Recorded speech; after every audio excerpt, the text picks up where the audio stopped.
우리가 인생을 살아가다 보면 때때로 낙심이 찾아오는 순간이 있습니다. 그 순간은 내가 아무리 노력을 해도 내 인생이 도무지 변화하는 것처럼 느껴지지 않는 바로 그러한 순간입니다. 아무리 애를 써도 아무리 노력해도 여전히 부족하고 여전히 연약한 나를 바라보며 낭망하게 되는 것이죠. 그러나 오늘 이 본문의 말씀은 바로 예수 그리스도를 만나 그의 인생이 완전히 변화된 한 사람의 모습을 보여줍니다. 그는 바로 사도 바울입니다. 그는 본래 예수님을 핍박하는 핍박자였지만 놀랍게도 하나님은 그를 예수 그리스도를 증거하는 전도자로 바꿔주셨습니다. 그는 이전에 단 한 번도 생각해보지 못했던 새로운 미래, 새로운 모습으로 하나님께서는 그를 완전히 변화시켜 주신 것입니다. 오늘 이 본문의 말씀은 바로 그렇게 사도 바울이 변화되는 과정을 보여주고 있습니다. 오늘 이 말씀이 선포될 때 우리의 인생도 변화되기를 주님의 이름으로 축복합니다. 오늘 우리도 사도 바울처럼 예수 그리스도의 전도자로 변화되기를 주님의 이름으로 축복합니다. 그렇다면 어떻게 이러한 역사는 일어날 수가 있겠습니까? 세 가지 중요한 영적인 교훈을 나누겠습니다. 첫 번째입니다. 하나님의 부르심에 순종할 때 우리 인생은 변화됩니다. 함께 고백해 보겠습니다. 하나님의 부르심에 순종할 때 우리 인생은 변화됩니다. 아멘. 오늘 말씀은 지난주 말씀에 이어지는 이야기입니다. 사도 바울은 다메섹 도상에서 빛 가운데 예수님을 만나게 됩니다. 그리고 그는 바로 그 다메섹에서 바로 하나님으로부터 놀라운 그의 인생을 향한 하나님의 부르심을 받게 되고 주님의 뜻을 알게 되었습니다. 그것은 바로 그가 예수 그리스도를 위한 전도자가 되어야 한다는 이 놀라운 부르심이었습니다. 근데 중요한 것은 바로 그 부르심 다음에 사도 바울의 반응입니다. 자, 오늘 본문의 말씀입니다. 우리 함께 20절 읽어보겠습니다. 시작. 그는 곧바로 여러 회당에서 예수가 하나님의 아들이심을 선포하기 시작했습니다. 여러분, 여기서 우리는 이 사울의 놀라운 반응을 보게 됩니다. 그는 주님의 부르심을 받자마자 곧바로 즉시 순종하여 즉시 예수 그리스도를 전하기 시작한 것입니다. 여러분, 여기서 우리는 어떻게 이렇게 사도 바울이 그렇게 크고 놀랍게 쓰임 받았는지 그 이유를 발견하는 거예요. 그는 주님 말씀하시면 순종하는 사람이었어요. 그래서 그를 통해 하나님이 역사하신 것입니다. 그런데 어떻게 순종했는가? 오늘 본문의 말씀에서 주목할 한 단어가 있습니다. 그것은 바로 곧바로라고 하는 단어예요. 여러분, 이 단어가 얼마나 감동인지 모르겠습니다. 우리 함께 외쳐보겠습니다. 곧바로. 할렐루야. 사랑하는 여러분, 우리 사도 바울은요, 순종을 할 때 어떻게 순종하는 사람이냐면 곧바로 순종하는 사람이에요. 그는 주저하지 않아요. 그는 머뭇거리지 않아요. 주님 말씀하시면 즉시 순종하는 사람이에요. 그래서 그를 통해 놀라운 일이 일어나는 것입니다. 여러분, 그러나 이렇게 즉각적인 즉시 순종하는 이 순종이 그렇게 쉬운 일은 아닌 것입니다. 특별히 사도 바울에게 이 선택은 너무나 어려운 선택이었어요. 왜냐하면 이 부르심은 그가 이전에 한 번도 생각해 보지 못했던 그런 미래일 뿐만 아니라 실은 지금까지 살아온 그의 삶의 여정과 정확하게 반대 방향이었기 때문이에요. 그는 지금껏 유대교의 종교 지도자로서 아주 촉망받는 유대교의 그런 리더로서 그렇게 인생을 살아왔습니다. 바로 그것을 위해 공부를 했고 그것을 위해 과거의 이력과 경력을 쌓아왔고 그는 그 길에서 정말 탁월한 사람으로 인정받던 사람이에요. 여러분, 그런데 지금 예수님을 핍박하는 걸 사명으로 알았던 유대교 지도자에게 하나님이 예수님을 전하라는 사명을 주신 것입니다. 여기에 순종하는 순간 그는 그의 모든 과거와 그의 모든 경력과 이력과 모든 배경을 지금껏 쌓아온 모든 성취를 다 포기해야만 바로 이 선택을 할 수 있는 거예요. 그의 미래를 향한 지금껏 그가 달려왔던 그 모든 길과 그 미래의 모든 비전을 다 내려놓아야만 바로 이 선택을 할 수가 있는 것입니다. 그런데 이 놀라운 선택을 지금 사울은 주저하지 아니하고 머뭇거리지 아니하고 즉시 한 거예요. 즉시 모든 걸 내려놓았습니다. 여러분, 어떻게 이런 선택이 가능한 것일까요? 여러분, 그 까닭은 이 사울은 무엇이 정말 중요한지를 알았기 때문이에요. 내가 아무리 대단한 과거와 내가 아무리 대단한 이력을 가지고 있을지라도, 내가 아무리 대단한 성취를 했을지라도 내가 만난 예수님에 비교하면, 오늘 나를 부르시고 계시는 예수 그리스도에 비교하면 아무것도 아닌 것임을 알았기 때문입니다. 예수님이 너무나 영광스럽고 예수 그리스도의 부르심이 너무나 놀랐기 때문에, 여러분, 이 길이 너무나 놀라운 길이기 때문에 기꺼이 포기하는 거예요. 여러분, 이것을 사도 바울은 이렇게 고백했었습니다. 빌립보서 3장 7절부터 9절까지 말씀 읽어보겠습니다. 시작. 그러나 내게 유익하던 것들을 나는 그리스도 때문에 다 해로운 것으로 여깁니다. 내가 참으로 모든 것을 해로 여기는 것은 내 주 그리스도를 아는 지식이 가장 고상하기 때문입니다. 그분으로 인해 내가 모든 것을 잃어버리고 심지어 배설물로 여기는 것은 내가 그리스도를 얻고 그 안에서 발견되기 위한 것입니다. 내 주 그리스도를 아는 지식이 가장 고상하기 때문에, 가장 소중하기 때문에, 이분을 위해서라면 내가 지금껏 쌓은 내 모든 것, 지금껏 소중히 여겼던 모든 것 전부 다 난 배설물로 여기노라. 할렐루야. 여러분, 얼마나 놀라운 고백인지 모르겠습니다. 바로 이렇게 바라보는 영적인 관점이 있었기 때문에 사도 바울은 주님 부르심 앞에 담대하게 주저하지 아니하고 즉시 순종할 수가 있었던 것입니다. 사랑하는 여러분, 오늘 우리도 예수님을 이렇게 소중히 여기게 되기를 주님의 이름으로 축복합니다. 우리는 왜 즉시 순종하지 못하는가? 주님보다 소중한 것이 너무 많기 때문이에요. 하지만 알고 보면 그렇지 않아요. 주님은 온 우주에서 가장 귀한 분이세요. 그분은 온 우주의 왕이세요. 여러분, 그분이 우리를 부르고 계십니다. 여러분, 그분 앞에 순종하는 여러분 되시기를 주님의 이름으로 축복합니다. 여러분, 그렇게 순종할 때 놀라운 일이 시작됩니다. 우리 함께 이어지는 21절, 22절 읽어보겠습니다. 시작. 그 말을 들은 사람들은 모두 놀라며 이렇게 말했습니다. 이 사람은 예루살렘에서 예수 이름을 부르는 사람들에게 해를 입히던 사람이 아닌가? 또 그가 여기 온 것도 그들을 잡아 대제사장들에게 끌고 가려던 것이 아닌가? 그러나 사울은 더욱더 힘을 얻어 예수가 그리스도이심을 증명해 다메섹에 사는 유대 사람들을 어리둥절하게 만들었습니다. 아멘. 사울이 즉시 순종하기 시작할 때 세상엔 그를 바라보며 놀라기 시작했어요. 아니, 이 사람은 이럴 사람이 아닌데, 아니, 이 사람이 어떻게 예수님을 전하고 있는가? 아니, 이 사람이 어떻게 이런 일을 할 수 있다는 말인가? 사랑하는 여러분, 오늘 우리가 진짜 하나님을 만나잖아요. 그러면 주변에 있는 사람이 놀라게 될 것입니다. 놀라게 될 것입니다. 하나님의 사람은 세상을 놀라게 하는 사람들이에요. 그리스도의 사람들은 세상을 놀라게 하는 사람들입니다. 왜냐하면 예수 그리스도를 만나는 그 순간부터 주께서는 우리의 인생을 과거에는 생각해 볼 수 없었던, 상상도 할 수 없었던 새로운 모습으로, 새로운 미래로 우리를 인도해 주시기 때문입니다. 사랑하는 여러분, 우리가 예수님을 만나게 되면 우리는 이전에 꿈도 꾸지 못했던 새로운 꿈을 꾸게 될 것입니다. 우리는 이전에 난 이런 건 절대 못할 거야 라고 생각했던 것, 내 인생에 이런 건 불가능하다고 여겼던 바로 그러한 일들이 일어나기 시작할 것입니다.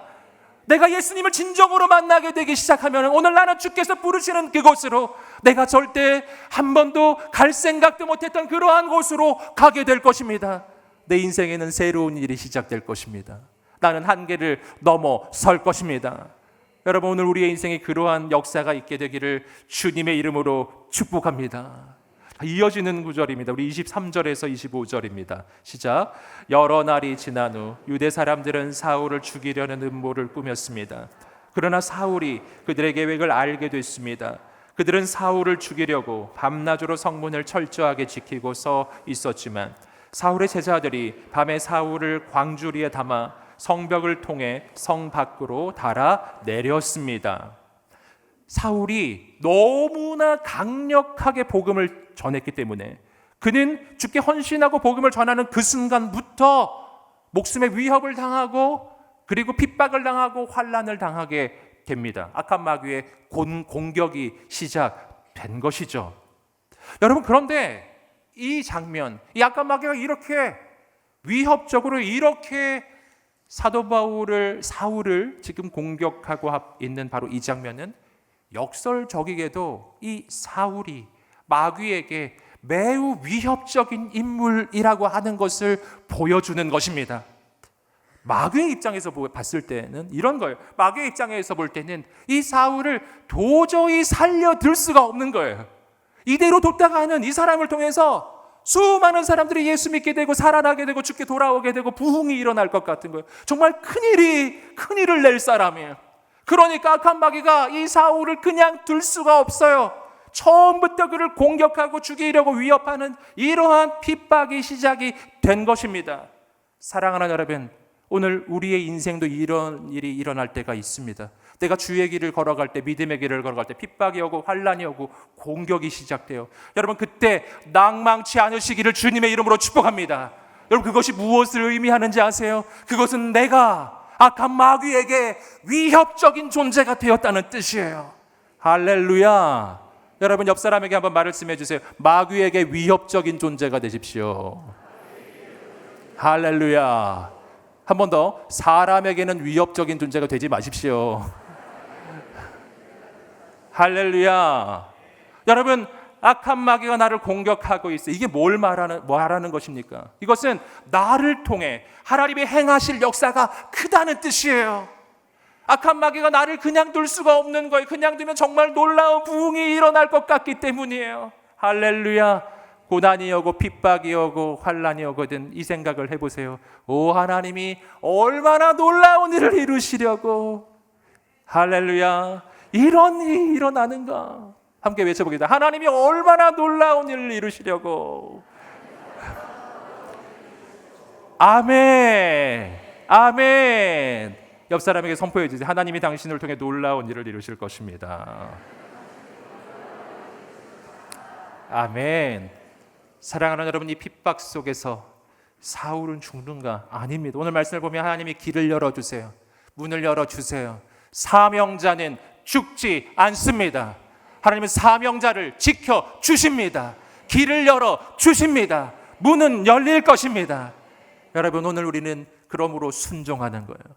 여러분, 순종할 때 하나님이 우리를 통해 가장 놀라운 일을 이루실 것입니다. 두 번째입니다. 두 번째는 나를 믿어줄 한 사람이 있을 때 우리 인생은 변화됩니다. 고백해 보겠습니다. 나를 믿어줄 한 사람이 있을 때 우리 인생은 변화됩니다. 26절 읽어보겠습니다. 시작. 사울은 예루살렘으로 올라가서 제자들과 교제하려고 했으나 그들은 사울이 제자가 된 것을 믿지 않고 모두 그를 두려워했습니다. 자, 이어지는 말씀에서 사울은 예루살렘으로 올라가 제자들과 교제하고자 합니다. 그러나 문제가 발생하죠. 왜냐하면 사울의 이 과거가 예수 그리스도를 믿는 사람을 핍박하고 잡으러 다녔던 그 악명 높은 과거가 있었기 때문에 그 교계에 있는 예수님의 제자들, 이 교계에 있는 사람들은 이 사울을 믿어주지 않는 거예요. 아무도 믿어주지 않아요. 아무도 그와 교제하고 싶어 하지 않는 거예요. 그렇기 때문에 그에게 한 가지 필요가 생깁니다. 그것은 뭐냐면 그가 공식적으로 정말 그리스도인이 되었고 그리고 헌신된 사람이라는 것을 공식적으로 인정을 받을 필요가 생긴 거예요.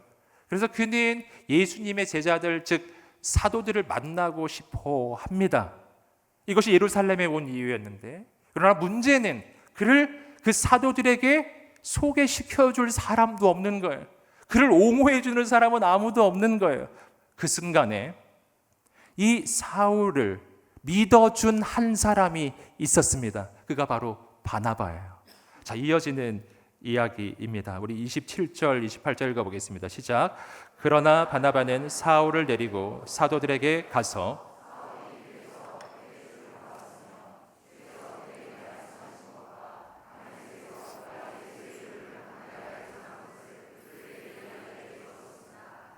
이렇게 해서 사울은 제자들과 함께 지내게 됐고 예루살렘을 자유롭게 다니면서 주의 이름을 담대하게 전했습니다. 자, 바나바는 사울을 데리고 사도들에게 가서 그를 소개하고 추천합니다. 그리고 이것을 통하여 이 사울은 비로소 공식적으로 인정을 받고 그리고 공식적으로 인정받은 자로서 복음을 전하는 사역에 함께 동참을 하게 된 것이죠. 여러분, 여기서 우리는 중대한 사실을 발견합니다. 사도 바울이 위대한 것을 우리가 알고 있지만, 그러나 그 사도 바울이 사도 바울 될 수 있게 해준 한 사람, 그가 바로 바나바였어요. 만약 바나바가 그를 믿어주지 않았다면 그는 하나님께 쓰임받기가 쉽지가 않았을 것입니다. 하지만 아무도 사울을 믿어주지 않았던 바로 그때, 모두 다 그를 의심하고 있었을 때 그를 믿어준 한 사람 바나바가 있었기 때문에 사도 바울은 사도 바울이 될 수가 있었던 것입니다. 여러분, 우리 모두에게는 바로 이 한 사람이 필요해요. 나를 믿어줄 한 사람이요. 나를 믿어줄 한 사람. 사랑하는 여러분, 저는 오늘 여러분이 누군가에게 바나바와 같은 그 한 사람이 되어주시기를 주님의 이름으로 축복합니다. 그래서 나를 통해 한 영혼이 살아나고 세워지고, 나를 통해 사도 바울과 같은 하나님의 사람들이 일어나는 놀라운 역사가 있게 되기를 주님의 이름으로 축복합니다. 여러분, 그런데 여기서 우리가 한 가지 더 생각해 볼 것은, 어떻게 바나바는 이렇게 사울을 믿어줄 수 있었을까요? 그 까닭은 바나바는 그 사울을 바라보는 관점이 다른 이들과 달랐기 때문이에요. 보통 사람들은 어떤 사람을 볼 때 그의 과거를 보며 그의 인생을 평가합니다. 만약 사울을 그렇게 바라보았다면 그는 믿을 수 없는 사람, 그는 경계해야 할 사람이에요. 여러분, 그러나 바나바는 그를 그렇게 보지 않고 하나님의 눈으로 바라봐 준 것입니다. 하나님의 눈으로 사울을 바라보면 그는 하나님의 부르심을 받은 자요, 하나님께 헌신된 자요, 앞으로 하나님께 귀히 쓰임받을, 바로 그리스도의 전도자로 쓰임받을 하나님의 사람인 거예요. 하나님의 눈으로 바라보기 시작할 때 바로 그 사울을 향한 믿음이 생기고 신뢰가 생기는 것입니다. 저는 오늘 우리 인천 언니리교회 모든 성도님들, 저와 여러분이 우리 서로를 바라볼 때 이렇게 하나님의 눈으로 바라봐 주게 되기를 주님의 이름으로 축복합니다. 그런데 여기서 우리가 한 가지 질문이 생기죠. 그것은, 그럼에도 불구하고 내가 인생을 살아가다 보면은 나를 믿어주는 사람이 아무도 없다고 느껴질 때가 있다는 거예요. 내 인생에 정말 나 혼자밖에 없는 것 같은, 내 편은 없는 것만 같은, 바로 그런 순간, 그런 처지에 내가 놓여질 때요, 어떻게 해야 될까요? 여러분, 바로 그때, 이 세상에 누구도 나를 믿어줄 사람 하나 없다고 느껴지는 그때에도 언제나 나를 믿어주시는 한 분, 영원히 나를 믿어주실 한 분, 그 한 분을 여러분에게 소개해 드리고 싶습니다. 그분은 바로 예수 그리스도이십니다. 예수님이 당신을 믿어주십니다. 여러분, 그거 아세요? 내가 예수님 믿는 것보다 예수님이 나를 더 믿어요. 할렐루야. 예수님이 얼마나 믿음이 좋으신지, 아니, 나 같은 사람을 믿어주신 거예요. 여러분, 그분이 나를 믿어주십니다. 그분이 나를 믿어주실 때는 어떤 식으로 믿어주시는지 아세요? 그냥 말로만 믿는 게 아니에요. 나를 믿어주시는 정도가 아니라 나를 위해 목숨을 바치셨습니다. 날 위해 죽으실 만큼이에요. 이것이 바로 그분이 나를 믿는 만큼, 그분이 나를 위해 죽으실 만큼 그렇게 날 신뢰해 주신 거예요. 내가 널 위해 죽어줄 수 있다. 왜냐하면 너를 통해 이루실 하나님의 역사가 크기 때문이야. 사랑하는 여러분, 오늘 주님 바라보시기를 주님의 이름으로 축복합니다. 여러분, 예수님은 나를 믿어주실 뿐만 아니라 지금도 날 위해 기도해 주시는 그분이요. 그분은 지금 뭐하고 계신가? 로마서 8장 34절 말씀입니다. 우리 함께 읽어보겠습니다. 시작. 누가 정죄하겠습니까? 죽었을 뿐 아니라 살리심을 받으신 분은 그리스도 예수이십니다. 그분은 하나님 오른편에 계시며 우리를 위해 간구하십니다. 아멘. 예수님 지금 뭐하고 계실까요? 그분은 부활 승천하셔서 하나님 보좌 우편에 앉아 계신데, 그곳에서 하시는 일은 우리를 위해 기도해 주시는 일이에요. 여러분, 인생을 살다 보면 누가 날 위해 기도해 줄까? 기도 부탁할 사람 하나 없게 느껴지는 바로 그러한 순간이 있습니다. 여러분, 그때 기억하세요. 당신을 위해 기도해 주시는 한 분이 계세요. 그분이 바로 예수님이십니다. 세계 최고의 중보자, 세계 최고의 중보 기도자. 여러분, 그분이 지금 날 위해 기도하고 계세요. 여러분, 그분의 기도는 파워풀합니다. 왠지 아세요? 그분은 하나님의 보좌 바로 우편에 계시거든요. 그분은 우리처럼 기도하지 않아요. 그분은 바로 옆에 하나님께 바로 말씀드려요. 할렐루야. 여러분, 주께서 당신을 위해 기도하고 계십니다. 날 위해 기도해 주시는 분 또 계십니다. 우리 함께 로마서 8장 26절 읽어보겠습니다.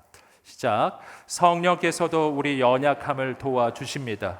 우리는 마땅히 무엇을 위해 기도해야 할지 알지 못하지만 오직 성령께서 친히 말로 할 수 없는 탄식으로 우리를 위해 간구하십니다. 아멘. 성령님이 나를 위해 기도해 주신다. 이것이 성경의 증언이에요. 성령님은 나를 위해 어떻게 기도해 주시는가? 그분은 말할 수 없는 탄식으로, 안타까움으로 간절하게 날 위해 기도해 주시는 분이세요. 사랑하는 여러분, 우리를 위해 기도해 주시는 분 성령님, 우리를 위해 기도해 주시는 분 예수 그리스도. 여러분, 세상에 나를 믿어줄 사람이 없으신가요? 아니에요. 계십니다. 예수님이 당신을 믿어주세요. 성령님이 당신을 믿어주세요. 아들을 보내주신 아버지 하나님이 믿어주고 계세요. 그 하나님만 신뢰하시기를 주님의 이름으로 축복합니다. 하나님만 바라보며 나아갈 때 그분이 우리의 인생을 영원히 변화시켜 주실 것입니다. 세 번째입니다. 세 번째는 광야의 시간을 통과할 때 우리 인생은 변화됩니다. 함께 고백해 보겠습니다. 시작. 광야의 시간을 통과할 때 우리 인생은 변화됩니다. 자, 이어지는 29절에서 31절입니다. 시작. 사울은 그리스파 유대 사람들과 대화를 하고 논쟁도 벌였는데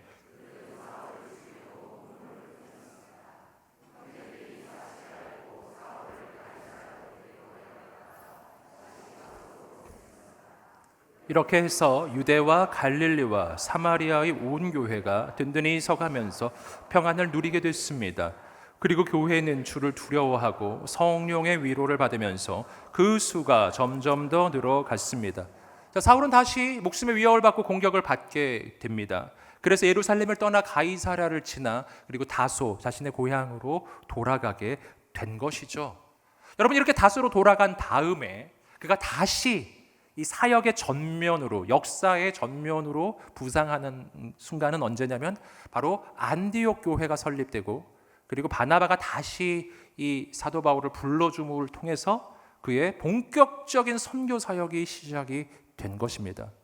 근데 여기서 우리가 생각해 보아야 할 것은 뭐냐면 그렇게 다소에 머무는 그 기간이 다소에서 머물다가 안디옥으로 부름을 받는 그 사이의 기간이 어느 정도인가? 약 10년이에요. 여러분, 10년입니다. 서신서 여러 군데를 참고하면 그 기간을 추정해 볼 수 있는데요. 그러니까 약 10년의 잊혀진 세월, 약 10년 정도의 인생의 광야의 시간을 지난 거예요. 그뿐만이 아닙니다.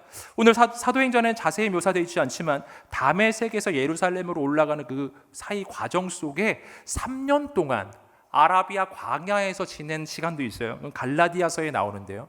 그러니까 아라비아 광야에서 3년, 다소에서 10년, 도합 약 13년 정도예요.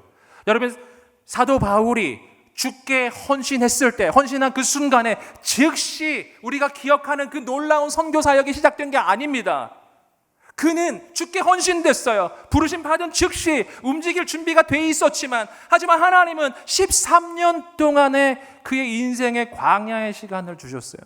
그리고 나서야 비로소 본격적인 하나님의 역사는 시작이 된 것입니다. 여러분, 왜 이런 시간을 하나님이 주셨을까요? 그러나 우리가 이 성경의 역사를 잘 살펴보면 이 사도 바울만 그랬던 건 아니에요. 하나님께 귀히 쓰임 받은 사람은 다 이러한 시간이 있었습니다. 모세는 40세 때 민족 구원의 꿈을 품었지만 그로부터 40년의 광야 시간 지난 후 80세 때 비로소 쓰임 받기 시작해요. 여러분, 다윗은 10대 때 왕의 기름 부음을 받았지만 진짜 왕이 되는 건 30살 때였어요. 10여 년 이상의 목숨의 위협을 받는 광야의 세월이 있어요. 요셉은 역시 10대 때 하나님의 비전을 품었지만 그 꿈이 이루어지는 것은 30세예요. 역시 10여 년 이상 노예가 되고 그리고 죄수가 되고 억울한 일을 당하고 얼마나 원통하고 힘든 일을 많이 당했는지 모릅니다. 광야의 시간, 이런 시간들을 하나님이 왜 주시는가? 여러분, 그 까닭을 우리는 욥의 고백에서 발견합니다. 욥기 23장 10절입니다. 욥기 23장 10절 시작. 그러나 내가 가는 길을 그가 아시나니 그가 나를 단련하신 후에는 내가 순금같이 되어 나오리라. 아멘. 그가 나를 연단하신 후에 나는 순금이 되어 나오리라. 왜 이러한 광야의 시간이 있는가? 그 광야의 시간, 하나님이 나를 순금으로 만드시는 시간이에요. 여러분, 순금, 금은 어떻게 우리는 얻게 되는 것인가요? 여러분, 금은 원래부터 그렇게 반짝이는 모습으로 존재하는 게 아니에요. 그것은 금광석이라는 형태로 수많은 불순물과 함께 섞여져 있는 그냥 광석의 바위 덩어리로 발견되는 것입니다. 여러분, 그 상태, 그 안에 분명히 금도 들어있는 것이지만 그 상태로는 가치가 있지 않아요. 어떤 과정을 겪어야 하는가? 재련의 과정, 연단의 과정, 불같은 그 시험의 과정을 통과해야 돼요. 그 모든 것을 통해서 불순물들이 다 떨어져 나가고 나서야 비로소 순금이 나오는 것입니다. 이것이 우리 인생도 마찬가지예요. 사랑하는 여러분, 우리 안에는 하나님이 만들어주시는 놀라운 순금과 같은 가능성이 들어져 있습니다. 하지만 이 모습 이대로 즉시 쓰임받기가 어려워요. 왜냐하면 불순물이 너무 많기 때문에 인간의 욕심, 죄악, 탐욕, 더러운 생각들, 죄악의 습관들, 음란, 시기, 질투, 인간의 욕심, 자기 고집, 자기의 의, 이런 것들로 내 영혼이 덕지 붙어있기 때문에 도저히 이 모습으로는 쓰임받을 수가 없는 거예요. 그래서 하나님이 나를 쓰시기 위해서예요. 하나님께 놀랍게 쓰임받기 위해서 연단의 과정을 주시는 것입니다. 여러분, 그러나 이 연단의 과정은 절망스러운 시간이 아니에요.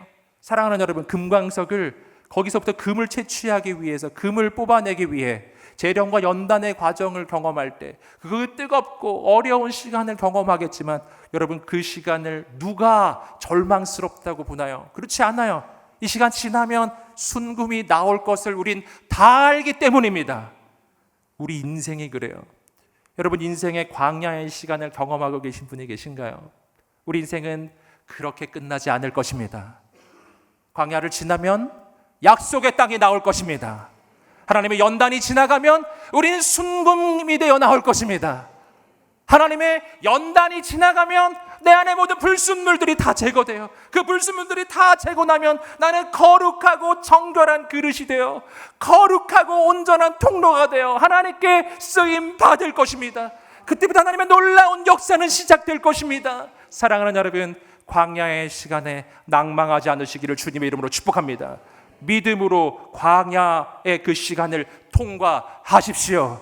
믿음의 발걸음을 옮겨 가세요. 주님을 바라보세요. 주님이 반드시 나를 놀랍게 세워 주실 것입니다. 할렐루야. 하나님께서 그렇게 놀랍게 우리 인생을 변화시켜 주셔서 바로 사도 바울처럼 예수 그리스도의 전도자로 세워 주실 줄 믿습니다. 하나님 행하실 줄 믿습니다. 이 시간에 이 말씀을 붙잡고 우리가 한번 기도하면서 나아가겠습니다. 특별히 인생의 광야의 시간을 경험하고 계신 분이 계신가요? 여러분, 삶과 인생을 주 앞에 의탁하세요. 하나님, 이 길 내가 믿음으로 걷게 해주십시오. 내 안에 불순물이 다 제거되고 오 하나님, 정금같이 나오게 하여 주시옵소서. 하나님의 부르심 앞에 머뭇거리고 계신 분 계신가요? 오 주님, 내가 순종하게 하여 주시옵소서. 즉시 순종하게 하여 주시옵소서. 오 주님, 나를 믿어주시는 하나님을 바라보며 믿음의 발걸음을 옮길 수 있도록 역사해 주십시오. 그리스도의 증인으로 나를 세워 주옵소서. 우리 하나님 앞에 두 손 들고 주여 한번 외치며 기도하겠습니다. 주여,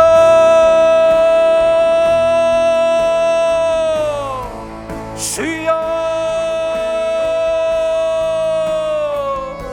주여. 하나님, 우리 가운데 순종의 결단을 주옵소서. 나를 믿어주시는 하나님, 나를 향한 가장 놀라운 계획을 가지고 계신 하나님을 바라보게 하여 주시옵소서.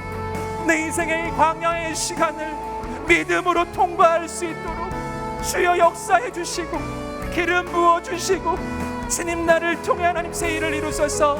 그리스도의 증인으로 주님 나를 세워 주옵소서. 주님 역사하여 주옵소서.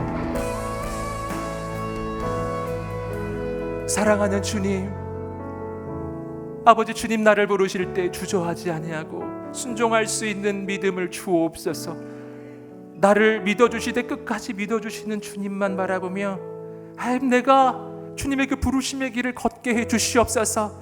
인생의 광야를 넘어 하나님 열어주실 약속의 땅을 바라보게 하여 주시옵소서. 담대한 예수 그리스도의 증인이 되게 하옵소서. 감사를 드리며 예수님의 이름으로 기도드립니다. 우리 하나님께 한번 감사와 찬양의 박수 올려 드리겠습니다.